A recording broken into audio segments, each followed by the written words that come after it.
Hi friends, welcome to Dhamu blog. आज मैं आया हूँ खेत में। शाम के 5 बज चुके हैं। दोपहर में आना चाहता था अपन बहुत धूप थी, इसलिए मैंने खेत में नहीं आया। अब शाम को मैं चले ही जाएंगे खेत में, तो अभी खेत में आया हूँ। खेत में गेहूँ की फसल थी, हमने काट दी। और दूसरी फसल, पानी इधर तो मिलता नहीं है तो फसल उगाते नहीं हैं हम। तो बारिश का पानी आता है तब फसल उगता है। तो गेहूँ की खेती थी तो हमने मशीन से पानी लाया था बहुत दूर से। तो इधर गेहूँ फसल उगाया था तो अभी तो काट दिया है।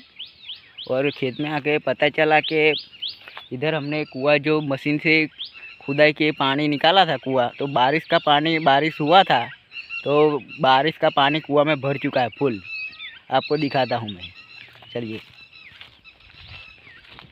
इधर एक कुआँ है,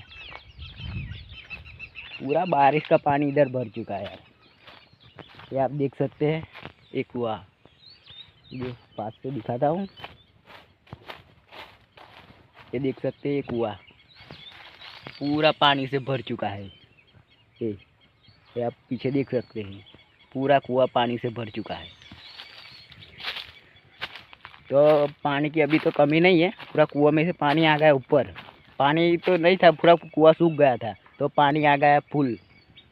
बारिश का पानी आया ना तो फुल आ गया कुआँ। ये आप पीछे भी देख सकते हैं, फुल पानी आ गया है। ये पानी देख लियो, है ना, फुल फुल कुआँ भर चुका है। तो अब मैं खेत में तो शाम को ही आता हूँ, क्योंकि धूप ज़्यादा लगती है इधर, तो मैं शाम को ही आता हूँ। तो ब्लॉग व्लॉग शूट कर लेता हूँ इधर खेत में आके। तो अब मेरे वीडियो को पसंद आए तो वीडियो को लाइक शेयर एंड सब्सक्राइब जरूर करें। Thank you friends.